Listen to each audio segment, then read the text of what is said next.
नमस्कार मित्रांनो, मी अरुण लोखंडे.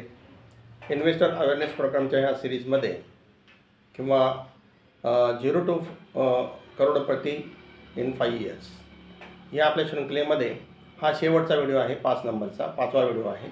या व्हिडिओमध्ये आपण हे बघणार आहोत की आपल्याला सेकंड इन्कम कसं आपण प्राप्त करू शकतो.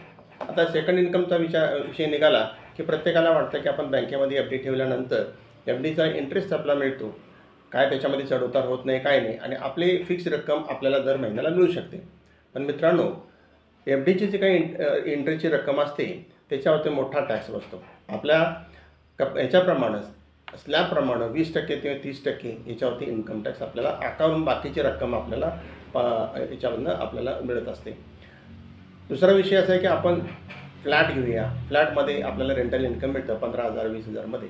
मग 15,000 जर रेंटल इन्कम आपल्याला घ्यायचं असेल तर फ्लॅटसाठी आपल्याला जवळपास 30 लाखाचं लोन घ्यावं लागेल किंवा 20 लाख रुपये तुमचे डाऊन पेमेंट करून 40 ते 50 लाखाचं लोन घ्यावं लागेल. तेव्हा आपल्याला 2 BHK फ्लॅट आपण घेऊ शकाल आणि ज्याच्यामध्ये आपल्याला 15 ते 20,000पर्यंत इन्कम मिळू शकतं. म्हणजे डबल लायबिलिटी आपण घेतो.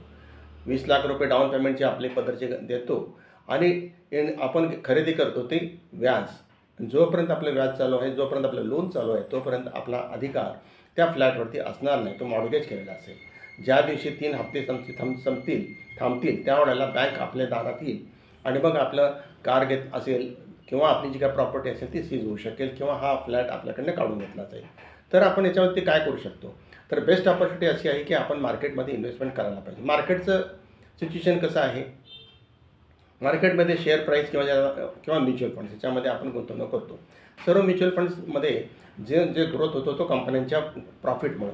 तर एकदा कंपन्यांची प्रॉफिट वाढली की जॉब ऑपॉर्च्युनिटी सुरू होते, लोकांना चांगले पगार मिळतात, चांगलं अर्निंग सुरू होतं. त्यामुळे आपल्या लोकांची परचेस प्राईस वाढते.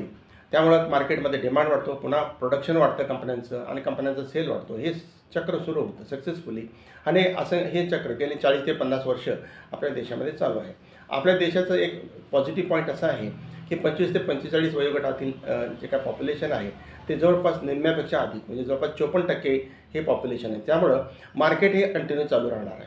आणि मार्केटचा विचार करता सेन्सेक्स ज्याला आपण म्हणतो ते 1979 साली सुरू झालं. त्यावेळेला सेन्सेक्सचं मूल्यांकन होतं 100 रुपये आणि 2024ला बघा ते होतं 73,650 रुपये आणि आजच्या घडीला 2025मध्ये ते जवळपास 83,000 रुपयांपर्यंत गेलेलं आहे.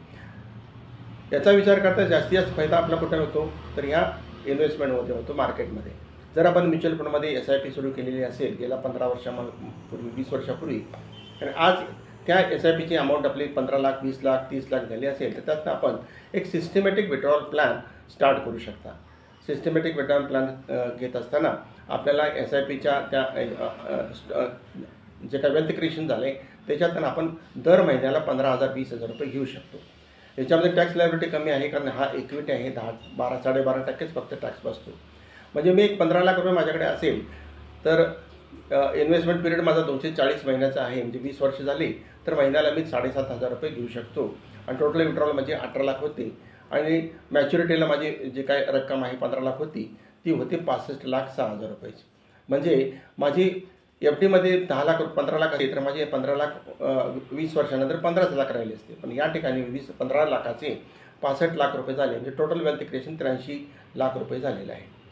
तर याचा विचार करता आपण ही जी रक्कम आहे कशासाठी आपण घेऊ शकतो, वापरू शकतो? तर पीसफुल रिटायरमेंट. मला 20,000 रुपये दर महिन्याला पाहिजे असेल तर माझं वेल्थ क्रिएशन किंवा ज्याला आपण जे काय टोटल आपले वेल्थ ही जवळपास 40 लाखाची इन्व्हेस्टमेंट आपली झाली पाहिजे.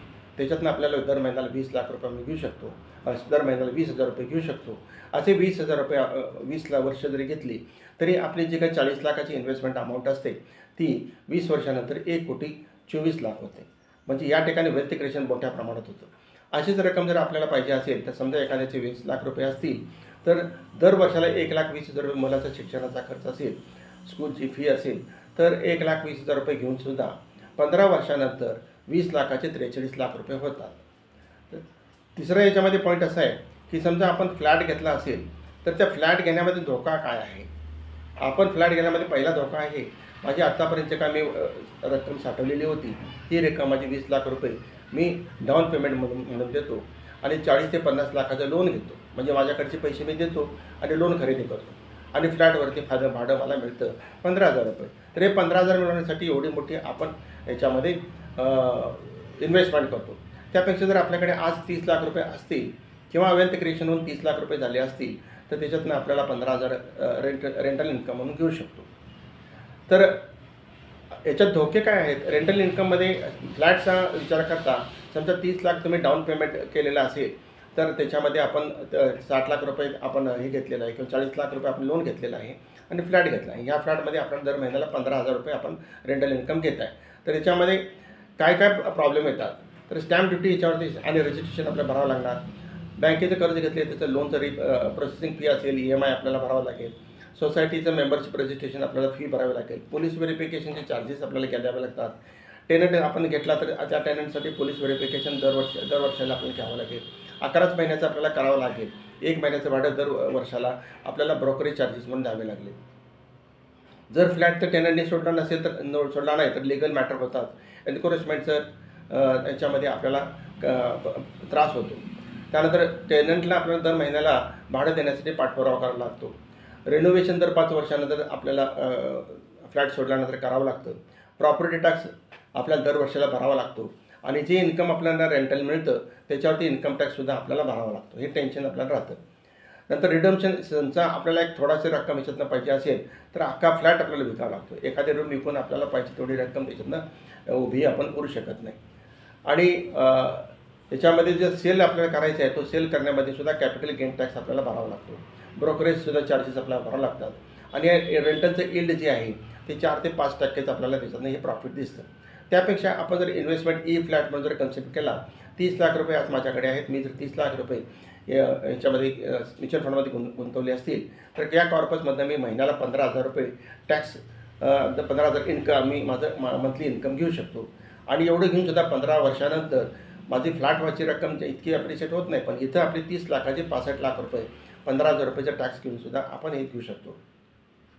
रेंटल इन्कममध्ये जो काय टॅक्स असेल तो आपल्याला स्लॅबप्रमाणे आकारला जाईल. याच्यानंतर हे जे आपल्याकडे वेल्थ क्रिएटेड अमाऊंट आहे ह्याच्या पद्धतीनं आपण करून संपूर्ण सुरक्षा प्लॅनसुद्धा घेऊ शकतो. म्हणजे मला टर्म इन्शुरन्स घ्यायचा आहे, मेडिकल इन्शुरन्स घेतलेला असेल, त्याच्यानंतर माझा पर्सनल ॲक्सिडेंट पॉलिसी असेल, माझा होम इन्शुरन्स असेल आणि असे सगळ्या प्रकारचे जे इन्शुरन्स 5 प्रकारचे असतात. ह्या इन्शुरन्सचा आपला समजा दर वर्षाला 40,000 रुपये किंवा 84,000 रुपये मला दर वर्षाला त्याचा प्रीमियम भरावा लागतो. तर मी एक 14 लाखाचा कॉर्पस ठेवला तर वर्षाला 84,000ची प्रीमियमची रक्कम मी 40 वर्ष पूर्णपणे जरी भरली तरी मला किंवा 20 वर्ष भरली तरीसुद्धा मला 44 लाख रुपये 14 लाखाचे 20 वर्षानंतर होतात. तर मित्रांनो या सेक्शनमध्ये आपण हे पाहिलेलं आहे की सेकंड इन्कम उभं करण्यासाठी आपल्याला कोणती ॲसेट चांगली आहे, फायदेशीर आहे. नॅचरली म्युच्युअल फंडमध्ये आपण वेल्थ क्रिएशन करून त्याच्यातनं ह्या रकमा आपल्याला उभ्या करता येतात आणि जेणेकरून दर महिन्याला 15,000 20,000 रुपये आपल्याला विनासायास आपल्या बँकेमध्ये ही रक्कम दर महिन्याला गंगाजळी आपल्याला प्राप्त होते. शिवाय इन्व्हेस्टमेंट जो कॉर्पस आहे तो सुद्धा आपल्याला अनेक पटीनं वाढतो हे याच्यात दिसून आलेलं आहे. तर तात्पर्य असं की या ठिकाणी आपल्याला सेकंड इन्कमचं जर आपल्याला चिंता असेल तर SIP मार्फत आपण इन्व्हेस्टमेंट उभी करा किंवा आपल्याकडे लमसम असेल ती रक्कम म्युच्युअल फंडमध्ये लमसम इन्व्हेस्टमेंट करा आणि त्यातनं दर महिन्याला 15,000 ते 20,000 रुपये हे आपण दर महिन्याला न चुकता आपल्या बँकेमध्ये घ्या. कुठल्या प्रकारचे टॅक्सीस नाहीत, कुठल्या प्रकारचा प्रॉब्लेम नाही. तरी अत्यंत सोपी आणि साधी पद्धत आहे. तर या पद्धतीचा आपण विचार करा. या संदर्भात जर आपल्याला काही शंका असेल तर कृपया मला फोन करू शकता. माझा मोबाईल नंबर आहे 8956958683. तर आता इथंच थांबूया. पुन्हा पुढच्या व्हिडिओमध्ये पुन्हा भेटू. तोपर्यंत खूप खूप धन्यवाद.